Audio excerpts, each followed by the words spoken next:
Hello बच्चा party, स्वागत है एक बार फिर से अपने इस यूट्यूब चैनल पर। आज की क्लास में हम लोग बात करेंगे बहुत ही ज़्यादा इंपॉर्टेंट चीज़ के बारे में जिसका नाम है एन फैक्टर। बट उससे पहले हम लोग देखेंगे types of redox reactions. Right, last class में हम लोगों ने लेक्चर 1 के अंदर हम लोगों ने बात की थी about oxidation state and valency, जिसमें हम लोगों ने ये रूल पढ़ा कि किस तरीके से किसी भी कंपाउंड के अंदर किसी एलिमेंट या एटम का ऑक्सीडेशन स्टेट किस तरीके से निकाला जाएगा। साथ साथ में हम लोगों ने देखा कि कुछ ऐसे भी कंपाउंड्स थे जिसके अंदर हम लोग ऑक्सीडेशन स्टेट उसके फॉर्मूले से नहीं निकाल पा रहे थे, तो उनके अंदर हम लोगों ने उनके स्ट्रक्चर्स बनाए। फिर हम लोगों ने देखा कि उनके ऑक्सीडेशन स्टेट क्या रहेंगे। राइट, सो लास्ट क्लास में हम लोगों ने पूरा कंप्लीट कर लिया था रिगार्डिंग ऑक्सीडेशन स्टेट। आज की क्लास हम लोग स्टार्ट करते हैं व्हाट इज रिडॉक्स रिएक्शन। चलिए सो करते हैं शुरुआत करते हैं किससे? रिडॉक्स रिएक्शन से।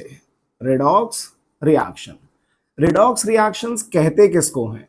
रिडॉक्स रिएक्शंस कहते किसको हैं? तो हम लोग कहेंगे a reaction in which oxidation, a reaction in which oxidation and reduction, a reaction in which oxidation and reduction takes place, उसको क्या बोला जाएगा? रिडॉक्स रिएक्शन बोला जाएगा। एक ऐसी रिएक्शन जिसके अंदर ऑक्सीडेशन भी होगा और रिडक्शन भी होगा, उसको हम लोग क्या बोलेंगे? रिडॉक्स रिएक्शन बोलेंगे। साथ में इसको दूसरे तरीके से भी अपन लोग डिफाइन कर सकते हैं। कैसे? देयर इज अ चेंज, या फिर ऐसे कह दो चेंज इन किसके अंदर? Change in oxidation state, change in oxidation state due to the transfer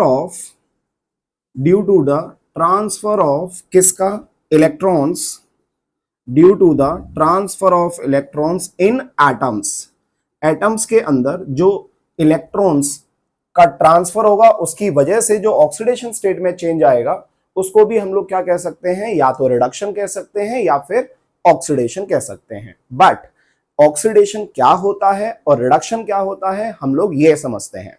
ठीक है, सो ओल्ड डेफिनेशन के अकॉर्डिंग, किसके अकॉर्डिंग? ओल्ड डेफिनेशन के अकॉर्डिंग हमें यह बताया जाता है कि ऑक्सीडेशन जो होता है उसको क्या कहते हैं? ऑक्सीडेशन होता है वो प्रोसेस जिसके अंदर ऑक्सीजन तो क्या होता है बच्चा पार्टी?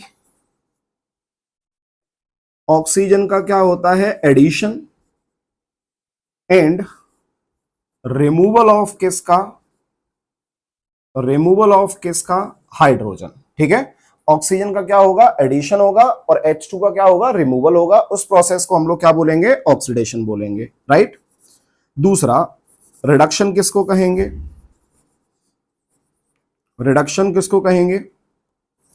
तो इसमें ऑक्सीजन जो होता है, ऑक्सीजन का क्या देखा जाता है बेटा? रिमूवल। ऑक्सीजन का क्या देखा जाएगा? रिमूवल। एंड एडिशन किसका किया जाएगा? एडिशन ऑफ किसका? हाइड्रोजन।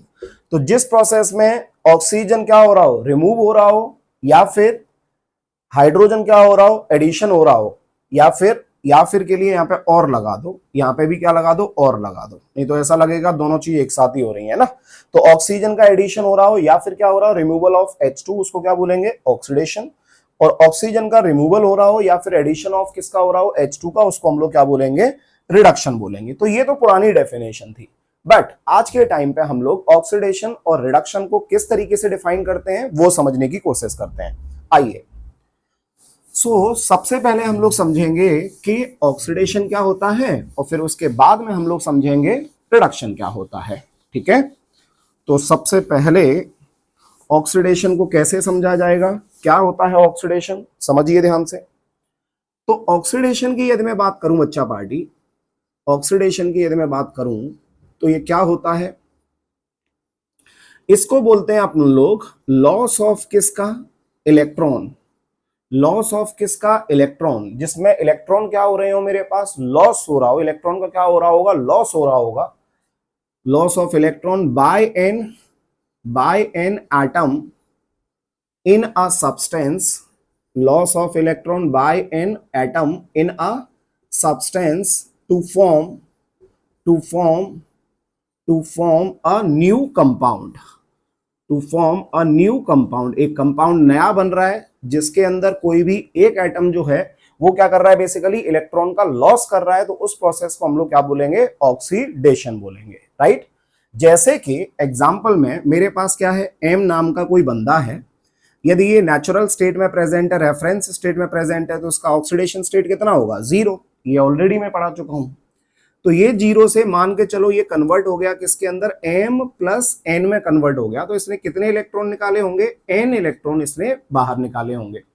तो यहाँ पे साफ साफ दिख रहा है कि यदि ये जीरो से किस में चला गया, प्लस n में चला गया, तो जीरो से प्लस की तरफ बढ़ा, मतलब इसका ऑक्सीडेशन नंबर क्या हुआ, बढ़ा।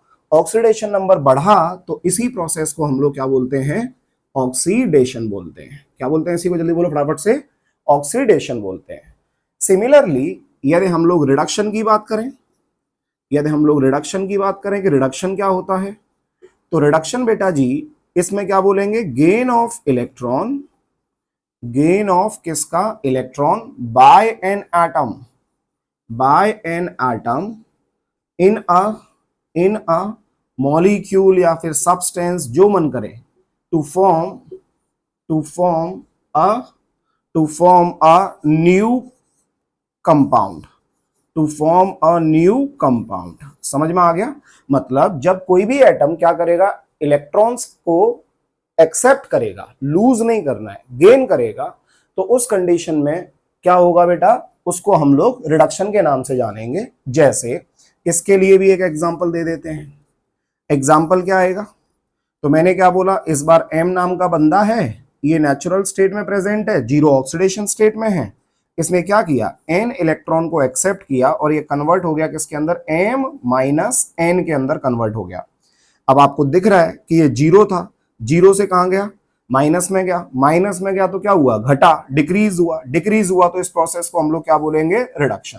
तो आप तो सिर्फ इतना समझो कि जब कोई भी पर्टिकुलर एटम मेरे पास या एलिमेंट मेरे पास, उसका क्या हो रहा हो, ऑक्सीडेशन नंबर बढ़ रहा होगा तो उसको ऑक्सीडेशन कहेंगे, और जब उसका ऑक्सीडेशन नंबर घट रहा होगा तो उसको हम लोग रिडक्शन के नाम से जानते हैं।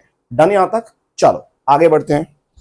अब हम लोग समझते हैं कि जो रिडॉक्स रिएक्शन है, वो रिडॉक्स रिएक्शन बेसिकली कितने टाइप्स की होती हैं। तो अब हम समझने जा रहे हैं टाइप्स ऑफ किसका, रिडॉक्स रिएक्शंस। बड़े ध्यान से सुनते चलना क्योंकि बहुत इंपॉर्टेंट है, और रिडॉक्स रिएक्शन के अंदर ये बेसिक चीजें अपन लोगों को अच्छे से आनी चाहिए, क्योंकि यदि ये बेसिक चीजें अच्छे से नहीं आएंगी तो हमें न्यूमेरिकल्स करने में बहुत दिक्कत होगी, ठीक है। सो नेक्स्ट हम लोग देखने जा रहे हैं बच्चा पार्टी, कौन सी चीज, types of redox reactions.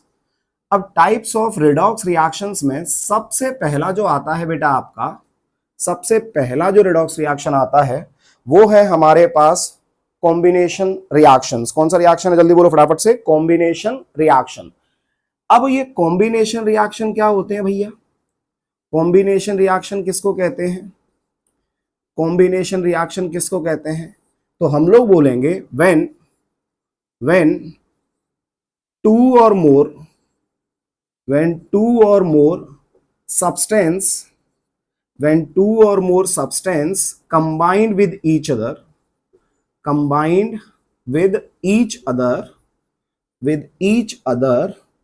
to form a new substance या फिर new compound, उसको हम लोग क्या बोलते हैं बच्चा पार्टी, उसको बोलते हैं कॉम्बिनेशन रिएक्शंस। ये किसका टाइप है, ये हमारा रिडॉक्स रिएक्शन का फर्स्ट टाइप है, ठीक है।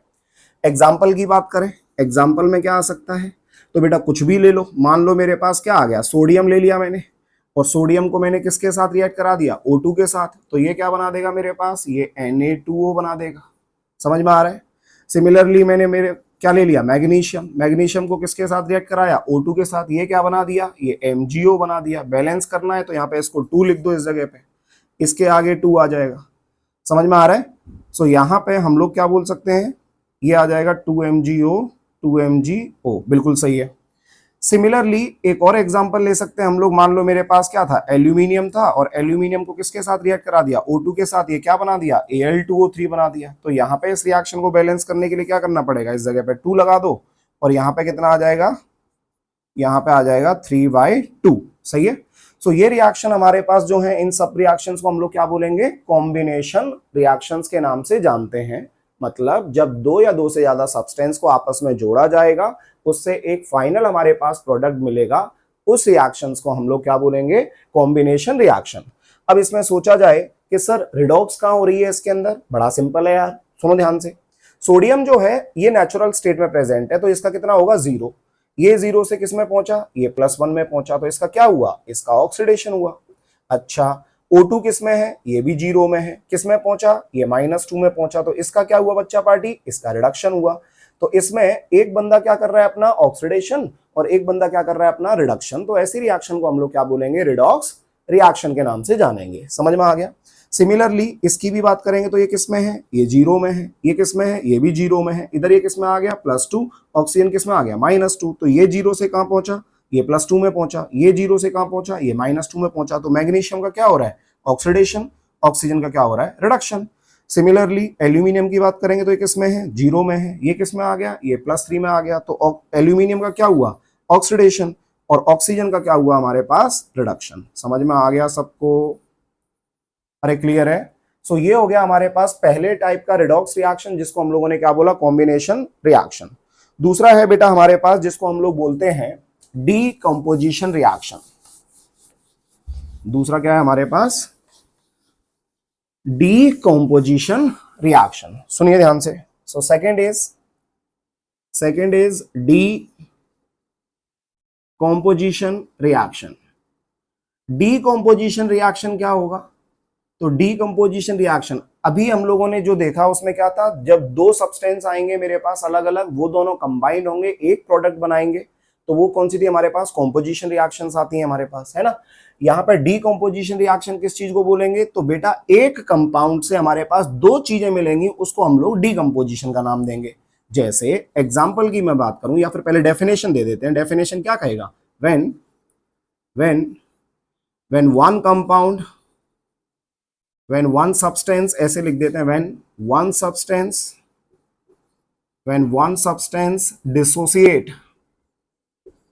substance dissociate into two or more substance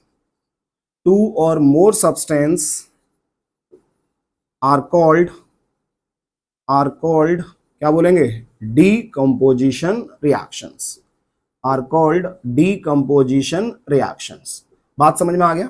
example की बात करें तो मान लो मेरे पास कौन आ गया, HgO, ये लिया हमने, मर्क्यूरिक ऑक्साइड लिया, इसको मैंने क्या किया, हीट किया। तो इसको हीट किया तो ये किस में बन जाएगा बेटा, Hg बाहर निकल जाएगा, साथ में कौन सी चीज आ जाएगा, O2 गैस रिलीज हो जाएगा। समझ में आया। सिमिलरली मेरे पास क्या था, सिल्वर का ऑक्साइड ले लिया मैंने, Ag2O, इसको भी क्या कर दिया, हीट कर दिया, तो ये क्या बना देगा, 2Ag बना देगा, साथ में क्या आ जाएगा, हाफ ऑफ O2 आ जाएगा। समझ में आ रहा है कि नहीं आ रहा। सो यहाँ पे हम लोगों को साफ साफ पता लग रहा है कि ये जो बंदा है मेरे पास Ag, ये किस में था, +1 में था, ये +1 से कहाँ चला गया, 0, तो इसका क्या हुआ बच्चा पार्टी, इसका रिडक्शन हुआ। क्या हुआ, इसका रिडक्शन हुआ। और ये ऑक्सीजन जो है ये किस में है, -2 में है, तो ये -2 से कहाँ चला गया, 0 में चला गया, तो इसका क्या हुआ, इसका ऑक्सीडेशन हुआ। अरे समझ में आया। सिमिलरली HgO की बात करेंगे तो ये किस में है, ये मेरे पास +2 में है, ये +2 में है, तो 0 में चला गया, तो इसका क्या हुआ, इसका रिडक्शन हुआ। सिमिलरली ये किस में है, -2 में है, तो ये -2 से कहाँ चला गया, 0 में, तो 0 में गया, तो इसका क्या हुआ, इसका ऑक्सीडेशन हुआ। क्लियर है सब लोगों को, समझ में आया। एक सेकेंड।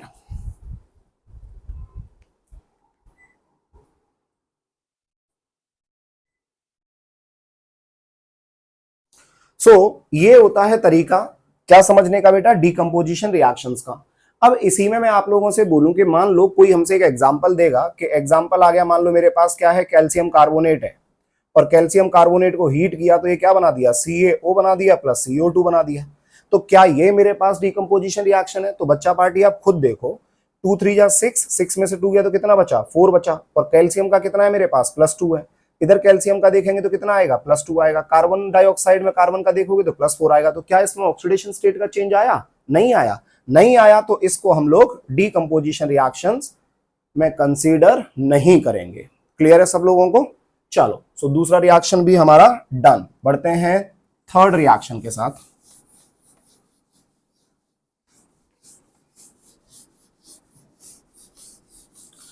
थर्ड रिएक्शन हमारे पास हो सकती है बेटा डिस्प्लेसमेंट रिएक्शंस। कौन सी रिएक्शंस हो सकती हैं? Displacement reactions. अब ये डिस्प्लेसमेंट रिएक्शन बच्चा पार्टी दो तरीके की होती हैं। दो तरीके की होती हैं। कौन कौन सी? तो पहला हो सकता है आपके पास मेटल डिस्प्लेसमेंट रिएक्शन। क्या हो सकता है? Metal displacement reactions. और दूसरी होती है बच्चा पार्टी जिनको बोलते हैं नॉन मेटल डिस्प्लेसमेंट रिएक्शन। क्या होती हैं? Non metal displacement reaction. अब ये डिस्प्लेसमेंट रिएक्शन किसको कहते हैं और नॉन मेटल डिस्प्लेसमेंट रिएक्शन किसको कहते हैं वो समझने की कोशिश करो। ठीक, तो सबसे पहले मैं आप लोगों को बताता हूं कि डिस्प्लेसमेंट रिएक्शन क्या होता है।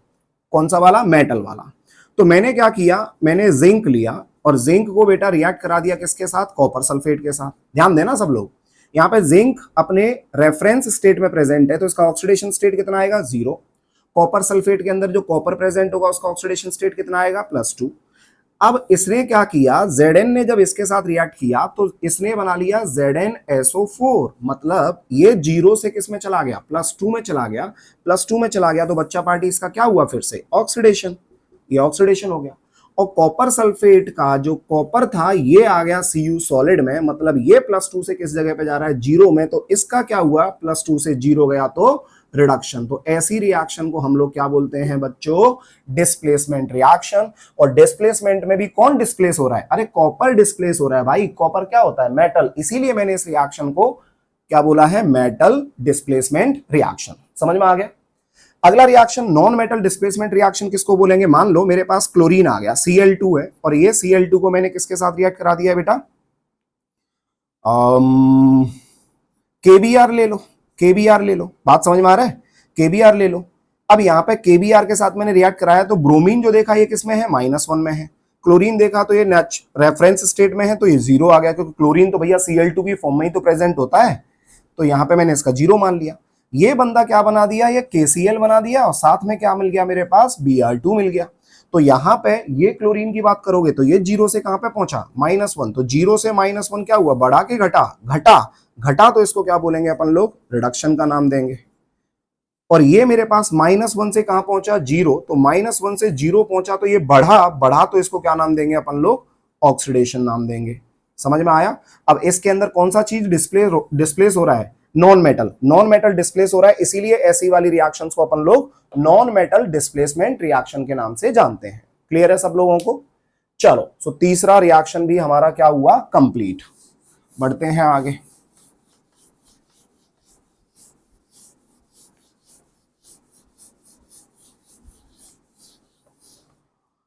फोर्थ होता है बच्चा पार्टी आपका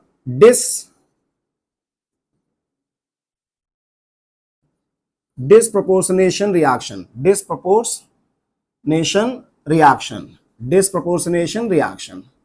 अब ये जो डिस्प्रोपोर्शनेशन रिएक्शन होता है ये किसको कहते हैं? बड़े ध्यान से सुनना, डेफिनेशन बाद में दे देंगे, पहले समझ लो।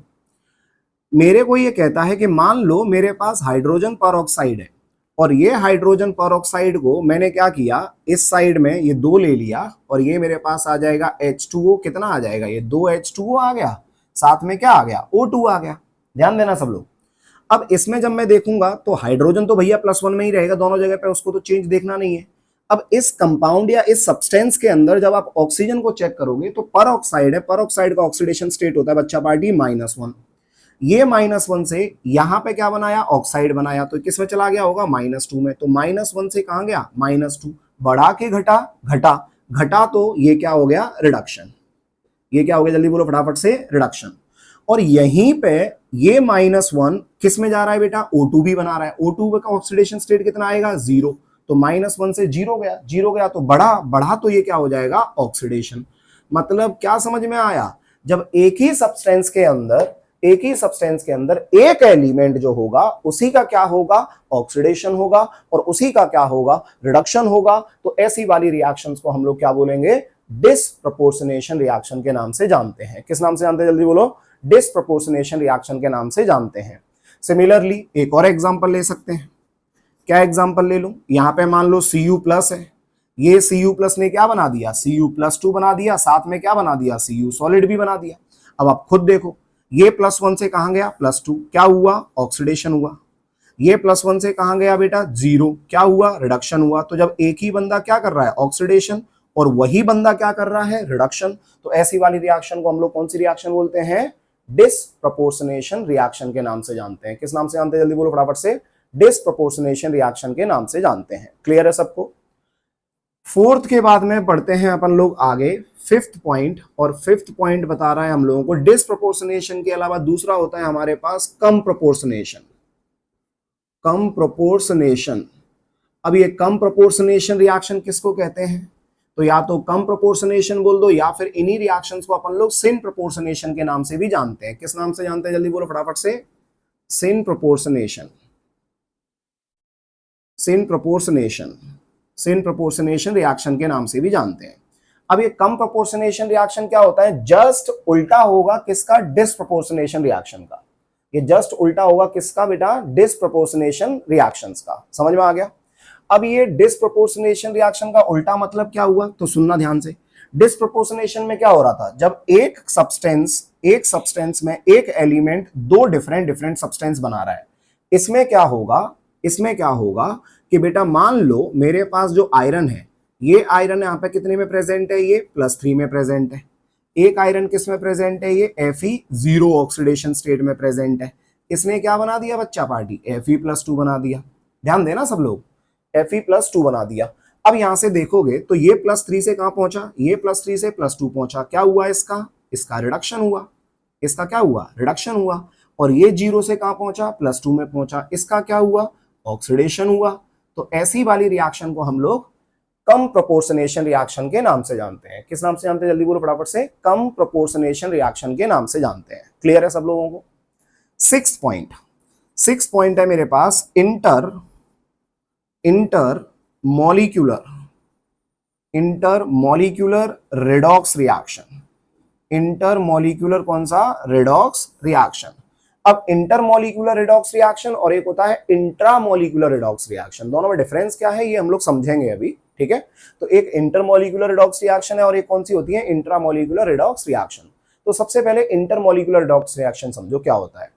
सो मैंने क्या किया, एक एग्जांपल लिया। यहाँ पे मेरे पास क्या है, FeCl2 है, और ये FeCl2 को मैंने किसके साथ रिएक्ट करा दिया है बेटा, MnO4- के साथ रिएक्ट करा दिया है इन द प्रेजेंस ऑफ किसका, H2SO4।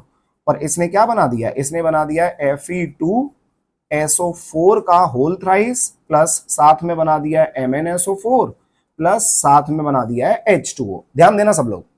इंटरमॉलिक्यूलर मतलब दो मॉलिक्यूल के बीच की बात हो रही है। इंट्रा होता तो एक ही मॉलिक्यूल के बीच की बात होती। यहाँ पे दो मॉलिक्यूल के बीच की बात हो रही है, मतलब पहले वाले आयरन की बात करोगे ये किस में है, ये +2 में है। ये मैग्नीज की बात करोगे तो किस में है, ये +7 में है। तो यहाँ पे ये आयरन किस में आ गया, ये +3 में आ गया। और ये Mn+7 से किस में आ गया, ये +2 में आ गया। तो जब +2 से ये +3 गया होगा तो इसका क्या हुआ होगा, इसका ऑक्सीडेशन हुआ होगा। इसका ऑक्सीडेशन हुआ होगा। और ये +7 से कहां चला गया, +2 चला गया। तो इसका क्या हुआ बच्चा पार्टी, रिडक्शन हुआ। तो ऐसी वाली रिएक्शंस को हम लोग क्या बोलेंगे, इंटरमॉलिक्यूलर रेडॉक्स रिएक्शन के नाम से जानेंगे। किस नाम से जानेंगे, जल्दी बोलो फटाफट से, इंटरमॉलिक्यूलर रेडॉक्स रिएक्शन। समझ में आ गया। तो ये कुछ टाइप की मेरे पास क्या थी, रिडॉक्स रिएक्शंस थी जो हम लोगों को समझनी होंगी और ये आनी चाहिए बेसिकली हम लोगों को, यदि हम लोग किस चैप्टर के साथ डील कर रहे हैं, रिडॉक्स रिएक्शन के साथ डील कर रहे हैं। डन, यहां तक समझ में आ गया सबको। चलिए सो अब हम बढ़ते हैं एक और इंटरेस्टिंग सब टॉपिक के साथ जिसका नाम है लॉ ऑफ केमिकल इक्विवेलेंट्स। आइए बच्चों, सो इसको मिटा देता हूं, है ना। So type of redox reaction is almost done, ये खत्म हो गया हमारा, ठीक है।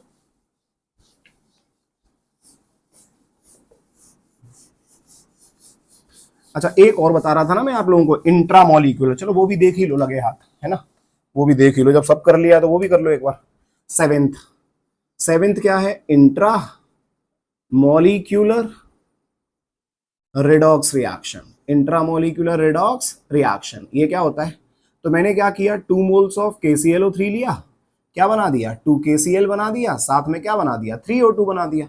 अब सुनना ध्यान से, इसके अंदर क्या था, दो अलग अलग लोग थे ना भाई, FeCl2 अलग था, MnO4 अलग था, इन दोनों ने अलग अलग चीजें बनाई। तो इसमें एक का क्या हो रहा है, ऑक्सीडेशन, एक का क्या हो रहा है, रिडक्शन। तो इसको क्या बोल दिया, इंटरमोलिकुलर बोल दिया। अब इसके अंदर आप चेक करोगे तो सबसे पहले ऑक्सीडेशन स्टेट क्लोरीन का निकालोगे तो कितना आएगा, 2 3 जा 6, 6 में से 1 गया तो कितना बचा बेटा, +5। तो यहाँ पे KClO3 के अंदर जो क्लोरीन का ऑक्सीडेशन स्टेट होगा वो कितना होगा, +5 ऑक्सीडेशन स्टेट होगा। यहाँ पे KCl में Cl की बात करोगे तो ये -1 हो गया। तो बेटा ये +5 से बेसिकली किस में गया, -1 में गया।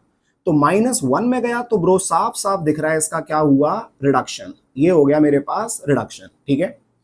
और यहाँ पे जो ऑक्सीजन था ये -2 में था, ये -2 से कहां पहुंचा, तो ये 0 पहुंचा। तो -2 से जब 0 जाएगा तो इसका क्या होगा, ऑक्सीडेशन होगा।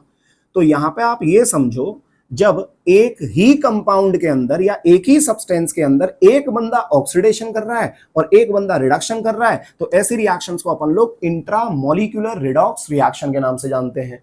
और जब दो लोग अलग अलग थे तो ऐसी वाली रिएक्शंस को हम लोग इंटरमोलिक्यूलर रिडॉक्स रिएक्शन के नाम से जानते थे। डन यहां तक। सो अब ये हमारा हो गया क्या, खत्म, about types of redox reactions. अब बढ़ते हैं हम लोग आगे।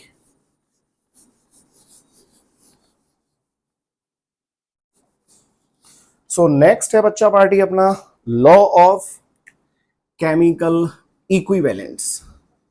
Law of chemical equivalence. बेटा लॉ ऑफ केमिकल इक्विवेलेंस जो है इसका क्या यूज है, क्यों पढ़ रहे हैं, पहले ये समझो आप लोग। सो ये इस चैप्टर के अंदर, रिडॉक्स रिएक्शन चैप्टर के अंदर इस पर्टिकुलर सब टॉपिक का इंपॉर्टेंस बहुत ज्यादा है। क्यों, क्योंकि मोल कॉन्सेप्ट में जनरली हम लोगों ने अब तक जितने भी क्वेश्चंस किए थे उन क्वेश्चन से हम लोगों को क्या करना होता था, कोई भी केमिकल रिएक्शन दी होती थी और उस केमिकल रिएक्शन को हमें बैलेंस करना होता था। जब रिएक्शन बैलेंस्ड होती थी तो उसी कंडीशन में हम लोग क्या करते थे, रिएक्टेंट के मोल देखते थे तो ये बता पाते थे कि प्रोडक्ट का कितना मोल बनेगा, कितना मास बनेगा, कितनी गैस इवॉल्व होगी एसटीपी कंडीशन पे। तो ये सारी चीजें हम लोग इजीली क्या कर पाते थे, कैलकुलेट कर पाते थे। कब, जब केमिकल रिएक्शन हमारी बैलेंस्ड होती थी। बट सबसे इंटरेस्टिंग चीज ये है कि ये पर्टिकुलर सब टॉपिक पढ़ने के बाद हमें रिएक्शंस को बैलेंस करने की जरूरत नहीं पड़ेगी।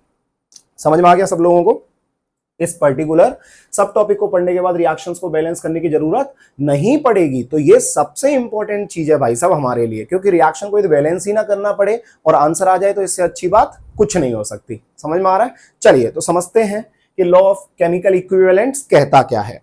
तो इसके अनुसार ये बोला जाता है कि मान लो मेरे पास एक रिएक्शन दे रखी है, A मोल्स ऑफ किसका, A plus B moles of किसका, B, इसने क्या बना दिया, C moles of C plus D moles of D।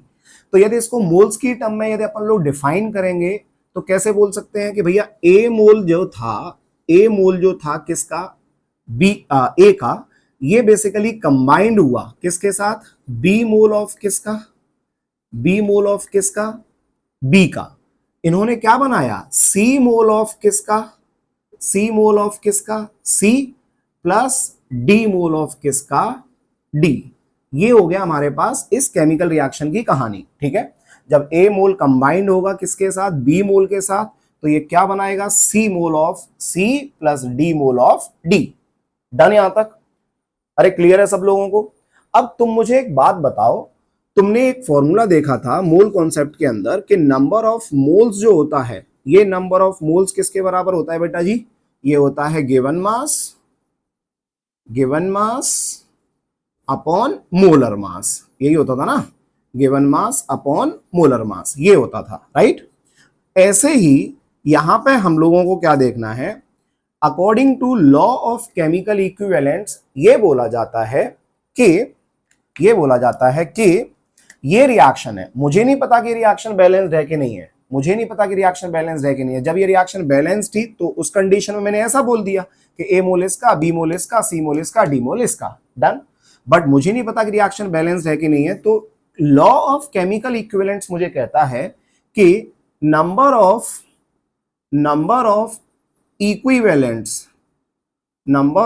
Equivalents of किसका, A बराबर होगा किसके, नंबर ऑफ इक्विवेलेंट ऑफ किसका बेटा, ऑफ बी, ये बराबर होगा नंबर ऑफ इक्विवेलेंट ऑफ किसका, सी, और ये बराबर होगा नंबर ऑफ इक्विवेलेंट ऑफ किसका, डी। समझ में आ गया। ये लॉ ऑफ केमिकल इक्विवेलेंट हमसे कहता है कि कोई भी केमिकल रिएक्शन है, उस केमिकल रिएक्शन में यदि हमारे पास ये रिएक्टेंट साइड हो गया, ये प्रोडक्ट साइड हो गया, तो इसमें जो जो स्पीसीज इन्वॉल्व हो रही हैं, इनके जो नंबर ऑफ इक्विवेलेंट्स होंगे वो हमेशा आपस में कैसे रहेंगे, सेम रहेंगे। समझ में आ गया। अब मुद्दा ये आता है कि नंबर ऑफ मोल्स तो मुझे पता है कि उसका फॉर्मूला ये है, बट नंबर ऑफ इक्विवेलेंट क्या होता है, इसको कैसे कैलकुलेट करेंगे, तो वो समझते हैं हम लोग। तो सबसे पहले मैंने नंबर ऑफ मोल्स का आपको बता दिया। सिमिलरली बच्चा पार्टी नंबर ऑफ क्या आता है, इक्विवेलेंट्स आता है। सिमिलरली क्या आता है, नंबर ऑफ इक्विवेलेंट्स आता है। और ये नंबर ऑफ इक्विवेलेंट्स क्या होता है, तो गिवन मास मोल्स की टर्म में था, इसमें भी वही है गिवन मास। यहां पे नीचे मोलर मास आता था जब मोल्स निकालते थे, तो इक्विवेलेंट निकालेंगे तो नीचे क्या आएगा, इक्विवेलेंट मास। क्या आएगा, जल्दी बोलो फटाफट से, इक्विवेलेंट मास। तो आपके पास एक फॉर्मूला आता है नंबर ऑफ इक्विवेलेंट्स निकालने का, which is equals to given mass upon equivalent mass. But अगला क्वेश्चन क्या आएगा, सर वहां पे मोलर मास जो होता था वो तो मुझे पता होता था कि मोलर मास क्या है, कोई भी मॉलिक्यूल दिया होगा उसका मोलर मास मैं इजीली कैलकुलेट कर सकता हूं, but what about equivalent mass, ये इक्विवेलेंट मास क्या होता है ये बताओ। चलो बच्चा पार्टी सीखते हैं इक्विवेलेंट मास क्या होता है।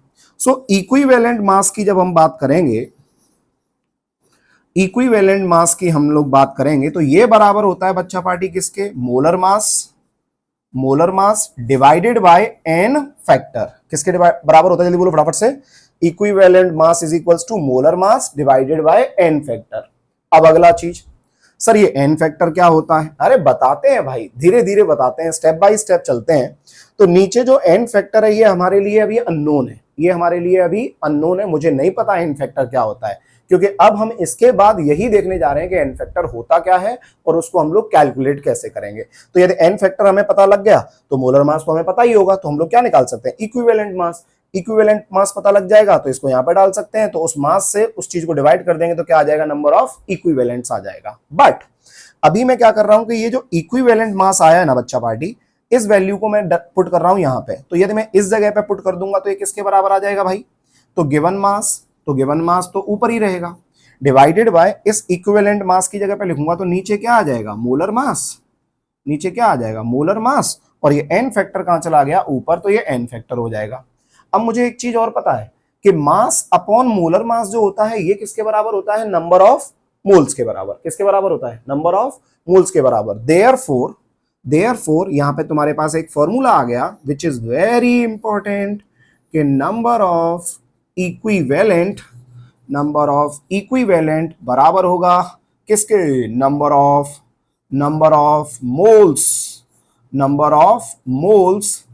Into n factor. किसके बराबर होगा, जल्दी बोलो फटाफट से, number of moles into n factor. This is very very important, number of moles into n factor. जो भी एन फैक्टर होगा उसको मल्टीप्लाई कर देंगे किसके साथ, नंबर ऑफ मोल्स के साथ, तो नंबर ऑफ इक्विवेलेंट कैसे आएंगे हमारे, कैलकुलेट हो जाएंगे। डन, यहां तक क्लियर है सब लोगों को। चलो आगे बढ़ते हैं, इसको मैं मिटा देता हूं, है ना। चलो बच्चा पार्टी, अब हमारा अगला टास्क होगा कि how we can calculate n factor, चलिए समझते हैं। हमारे पास डिफरेंट डिफरेंट केस हैं, केस वाइज पढ़ेंगे कि एन फैक्टर को कैसे कैलकुलेट किया जाएगा। अगला चीज है हमारे पास कौन सा, कैलकुलेशन ऑफ किसका, एन फैक्टर। कैलकुलेशन ऑफ किसका, एन फैक्टर। ठीक है, कैलकुलेशन ऑफ किसका, एन फैक्टर। अब सबसे पहला चीज आता है हमारे पास फॉर आयोन्स। फॉर किसके लिए, आयोन्स। कोई भी मेरे पास आयोन है, चाहे वो कटाइन हो चाहे वो अनाइन हो, तो उन कटाइन और अनाइन के लिए एन फैक्टर को कैसे कैलकुलेट किया जाएगा हम लोग ये समझते हैं। बड़ा सिंपल है यार, बड़ा सिंपल है, बड़े ध्यान से सुनना। मान लो मेरे पास Na+ है, तो Na प्लस है, चार्ज कितना है 1 है, तो इसका n फैक्टर कितना आ जाएगा, अरे n फैक्टर 1 आ जाएगा इसका। समझ में आ गया, इसका n फैक्टर कितना आएगा, जल्दी बोलो फटाफट से, इसका n फैक्टर 1 हो जाएगा। सो यहाँ पे आयोन्स के लिए क्या बोलेंगे, charge, charge present, charge present on किसके ऊपर, स्पीसीज, जो भी स्पीसीज है उनके ऊपर कितना चार्ज प्रेजेंट है वही क्या होता है, उनका n फैक्टर होता है। तो यहाँ पे जैसे Na प्लस के लिए कितना आ गया, n फैक्टर 1 आ गया। Mg+2 के लिए n फैक्टर कितना आ जाएगा बच्चा पार्टी, 2 आ जाएगा। एल्यूमिनियम प्लस 3 अलग लिखा हुआ है तो इसके लिए n फैक्टर कितना आ जाएगा, इसका 3 आ जाएगा। PO4-3 फॉस्फेट आ गया तो इसका n फैक्टर कितना आ जाएगा, फिर से 3 आ जाएगा। नाइट्रेट आयोन आ गया NO3- तो n फैक्टर कितना आ जाएगा, इसका 1 आ जाएगा। समझ में आ गया। Ag प्लस दे दिया है कहीं पे तो इसका n फैक्टर कितना आएगा, अरे फिर से 1 आ जाएगा। समझ में आ रहा है। अगला सल्फेट आ गया मेरे पास SO4-2 तो इसका n फैक्टर कितना आएगा, इसका 2 आ जाएगा। Li प्लस आ गया तो इसका n फैक्टर कितना बोलेंगे, फिर से 1 आ जाएगा। सिमिलरली Ca+2 आ गया तो इसका n फैक्टर कितना बोलेंगे, फिर से 2 आ गया। तो इस तरीके से हम लोग क्या कर सकते हैं, n फैक्टर को कैलकुलेट कर सकते हैं on the basis of charge present on species, whether it is कटाइन और अनाइन, कुछ भी हो। समझ में आ गया। सो ये हो गया हमारे पास केस नंबर 1 फॉर किसके लिए, आयोन्स। अब बढ़ते हैं हम लोग दूसरी चीज पे, case number 2, case number second. Case number second कहता है फॉर किसके लिए, एसिड्स, फॉर किसके लिए, एसिड। तो एसिड्स के लिए एन फैक्टर कैसे डिफाइन करेंगे, so it is depends on किसके ऊपर, बेसिसिटी। किस पे डिपेंड करता है बच्चा पार्टी, बेसिसिटी पे डिपेंड करता है। तो एसिड का जो एन फैक्टर होगा वो इसकी बेसिसिटी पे डिपेंड करता है और बेस का जो एन फैक्टर होगा वो उसकी एसिडिटी पे डिपेंड करेगा। तो बेस के लिए क्या होगा वो हम लोग अभी समझेंगे, बट पहले देखते हैं हम लोग एसिड के लिए एन फैक्टर कैसे निकालेंगे। जैसे एग्जांपल देखना ध्यान से, मेरे पास क्या है, CH3COOH है, इसमें से कितने हाइड्रोजन आयोनाइजेबल हैं, कितने हाइड्रोजन निकल सकते हैं, एक। तो भैया इसका एन फैक्टर कितना आएगा, अरे 1 आएगा। समझे। मेरे पास HCl आ गया, HCl में से कितने हाइड्रोजन निकल सकता है, 1, तो इसका 1 आ जाएगा। मेरे पास H2SO4 है तो इसमें से कितना हाइड्रोजन निकल सकता है, 2, तो इसका एन फैक्टर 2 आ जाएगा। अरे समझ रहे हो। सिमिलरली किसी ने बोला कि मेरे पास H3PO4 है तो इसका एन फैक्टर कितना आएगा, तो मुझे साफ साफ दिख रहा है इसके अंदर 3 आ जाएगा, 3 हाइड्रोजन निकल सकते हैं।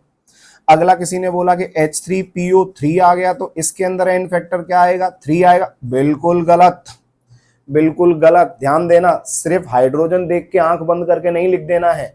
अरे भाई जब हम लोग H3PO3 की बात करते हैं तो P डबल बॉन्ड O, यहाँ पे OH, यहाँ पे OH और यहाँ पे H, क्या इस हाइड्रोजन को तुम बाहर निकाल सकते हो, अरे बिल्कुल नहीं यार। ये हाइड्रोजन बाहर निकाल दोगे तो माहौल खराब हो जाएगा यार। डायरेक्टली जुड़ा हुआ हाइड्रोजन इस एटम से कभी भी बाहर नहीं निकलेगा।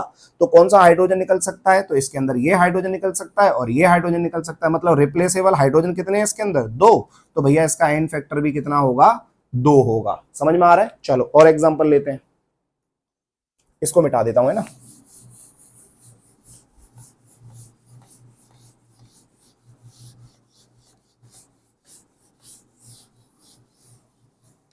और एग्जांपल देखें तो H3PO4 हो गया, H3PO3 हो गया, मान लो H3PO2 आ गया तो इसके अंदर एन फैक्टर देखेंगे कि इसका एन फैक्टर कितना आएगा, तो फिर से 3 लिखूंगा, बिल्कुल नहीं। क्यों, अरे भैया फिर दोबारा देखो, P डबल बॉन्ड O आ गया, ये OH आ गया, ये क्या है H, ये क्या है H, तो कितने हाइड्रोजन निकल सकते हैं, 1।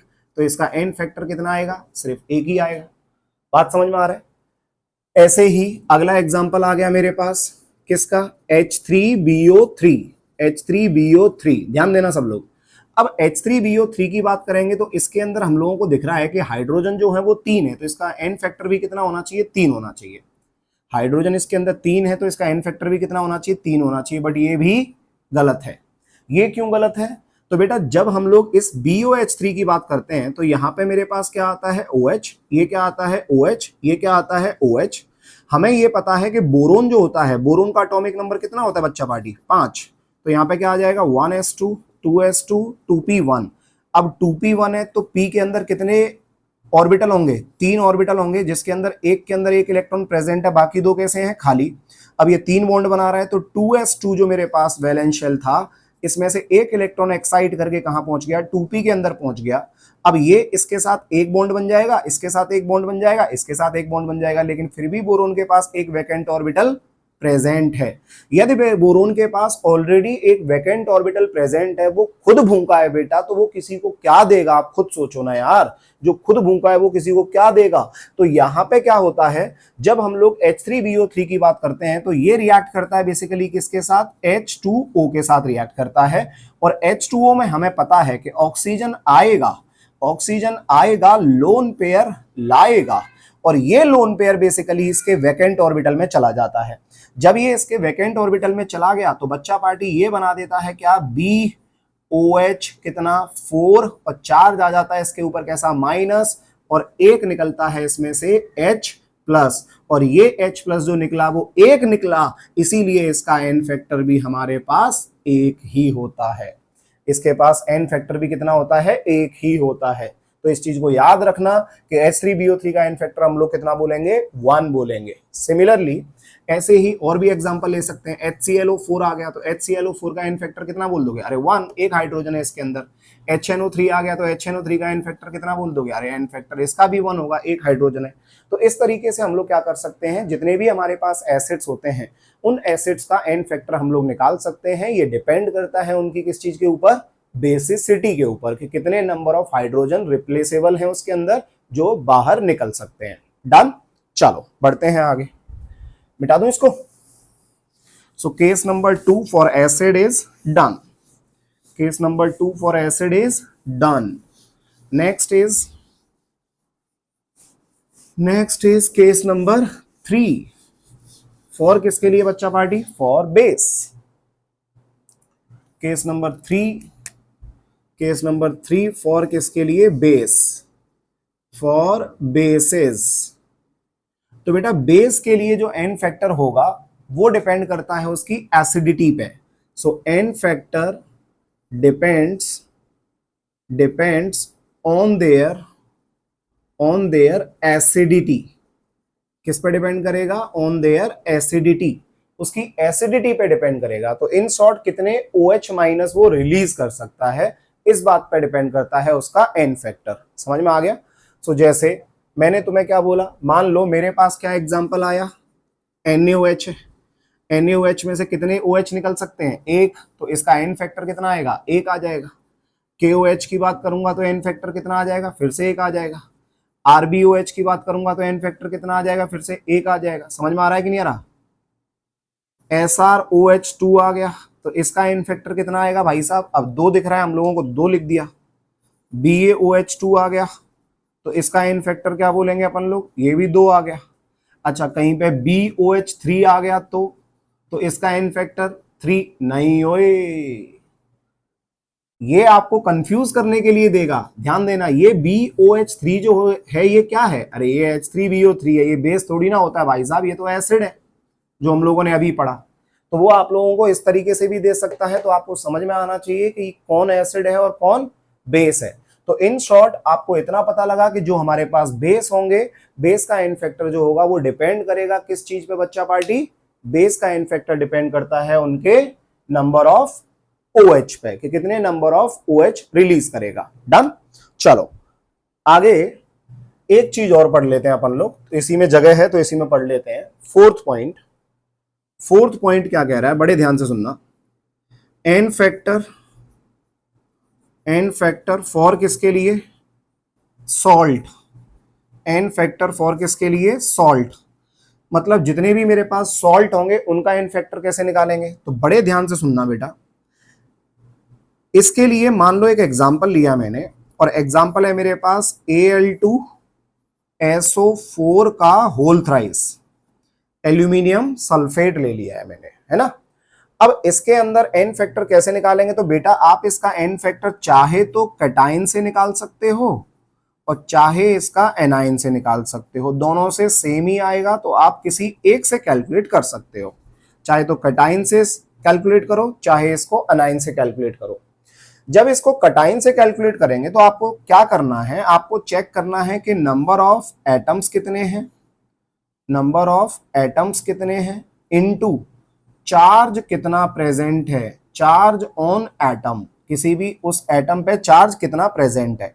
तो सबसे पहले मैं कटाइन से ही बात करूं तो बेटा देखो, इस सॉल्ट के अंदर कितने कटाइन दिख रहे हैं आप लोगों को? अरे भैया कटाइन तो वो चीज ना जिसके ऊपर पॉजिटिव चार्ज है, तो एल्यूमिनियम क्या है मेरे पास, कटाइन है। कितने कटाइन है? 2 कटाइन है। तो यहाँ पे कितने एटम है बेसिकली मेरे पास, 2 एटम हो गए इनटू एक पे चार्ज कितना है, +3, तो यहाँ पे 3 से मल्टीप्लाई कर दिया तो 3 2 जा 6, तो इसका एन फैक्टर कितना आ जाएगा बच्चा पार्टी, एन फैक्टर आ जाएगा 6। समझ में आ गया सब लोगों को? ऐसे ही हम लोग एनाइन के रेस्पेक्ट में भी बता सकते हैं। तो एनाइन के रेस्पेक्ट में क्या बोल सकते हैं, नंबर ऑफ किसका, एटम इनटू चार्ज ऑन किसके ऊपर, atom, number of atom, number of anion लिख दो, है ना, नहीं तो फिर दिक्कत आएगा कि कौन सा एटम, है ना। तो तुम कुछ भी देख सकते हो, चाहे कटाइन देख सकते हो चाहे अनाइन दे सकते हो, बात बराबर है। तो number of anion into charge on anion, ऐसे ही similarly number of cation into charge on cation लिख दो, यहाँ पे भी है ना, चार्ज ऑन कटाइन, और यहाँ पे लिख दो charge on anion, charge on anion. अब देखो अनाइन कितने हैं इसके अंदर, साफ साफ दिख रहा है 3 अनाइन है, 3 अनाइन है, तो मैंने यहाँ पे क्या लिख दिया, 3 लिख दिया, इनटू एक पे कितना चार्ज है, 2, तो यहाँ पे 2 इज इक्वल्स टू कितना हो गया, 6, तो 3 इंटू 2 इज इक्वल्स टू 6। तो चाहे कटाइन के रेस्पेक्ट में देखो चाहे अनाइन के रेस्पेक्ट में देखो, हमारा आंसर हमेशा कैसा आएगा, सेम। अब कई बच्चे सोच रहे होंगे चार्ज ऑन कटाइन जो है वो +3 है, तो सर आपने यहाँ पे +6 और यहाँ पे -6 क्यों नहीं लिखा? तो बच्चा पार्टी बड़े ध्यान से सुनना, ये गलती आज तुमने सोच के कर दी होगी, बट आगे से मत सोचना बेटा। यहाँ पे जो भी मेरे पास एन फैक्टर आते हैं वो पॉजिटिव नेगेटिव नहीं देखते हैं अपन लोग, सिर्फ चेंज देखते हैं, ट्रांसफर ऑफ इलेक्ट्रॉन, कितना चेंज आया उसके अंदर, समझ में आ रहा है? सो वो पॉजिटिव नेगेटिव में नहीं, वो एक फिक्स्ड वैल्यू होगी मेरे पास। तो यहाँ पे आपको वो पॉजिटिव और नेगेटिव नहीं लिखना है, आपको जस्ट चेक करना है कि वैल्यू एग्जैक्ट कितनी आ रही है। तो दोनों से देखोगे तो मेरे पास कैसा आएगा, वो सेम ही आएगा। कैसा आएगा? वो सेम ही आएगा। तो हम लोगों ने आज जो एन फैक्टर की बात की वो छोटे छोटे एन फैक्टर थे, मतलब एसिड का एन फैक्टर देखा, बेस का एन फैक्टर देखा, सॉल्ट का एन फैक्टर देखा। अगली क्लास में हम लोग बात करने वाले हैं रिएक्शंस के बेसिस पे कि रिएक्शंस के अंदर हम लोग एन फैक्टर को कैसे कैलकुलेट करेंगे। सो आने वाले 1-2 लेक्चर जो होंगे हमारे वो टोटली डिपेंड करेंगे किसके ऊपर, एन फैक्टर के ऊपर। तो अगली क्लास में हम लोग देखेंगे रिडॉक्स रिएक्शंस के अंदर एन फैक्टर कैसे कैलकुलेट करते हैं और नॉन रिडॉक्स रिएक्शन के अंदर एन फैक्टर कैसे कैलकुलेट करते हैं। आफ्टर द कैलकुलेशन ऑफ किसका, एन फैक्टर, हम लोग सीखेंगे कि रिएक्शंस को बैलेंस कैसे किया जाता है। फिर उसके बाद में हम लोग न्यूमेरिकल पे आगे बढ़ जाएंगे। ठीक है, सो आज की क्लास को हम लोग थोड़ा छोटा ही रखते हैं। आज की क्लास में सिर्फ हम लोगों ने इतना पढ़ा कि टाइप्स ऑफ रिडॉक्स रिएक्शंस क्या होती हैं और एन फैक्टर इन बेसिक चीजों के लिए कैसे कैलकुलेट किया जाता है। उम्मीद है आप लोगों को ये लेक्चर अच्छे से समझ में आया होगा। यदि आपको फिर भी कोई भी डाउट रहता है तो प्लीज कमेंट सेक्शन में जाइए और मुझे अपना डाउट वहां पे लिख दीजिए, मैं उसका जवाब वहां पे दे दूंगा। ठीक है, जिन लोगों ने इस लेक्चर को चैनल को बेसिकली सब्सक्राइब नहीं किया है तो प्लीज इस चैनल को सब्सक्राइब करिए, शेयर कीजिए अपने दोस्तों के साथ, ठीक है, जिससे वो लोग भी इसका फायदा उठा सकें। तो आज के लिए सिर्फ इतना ही, मिलते हैं अपन लोग नेक्स्ट क्लास में, तब तक के लिए बाय बाय।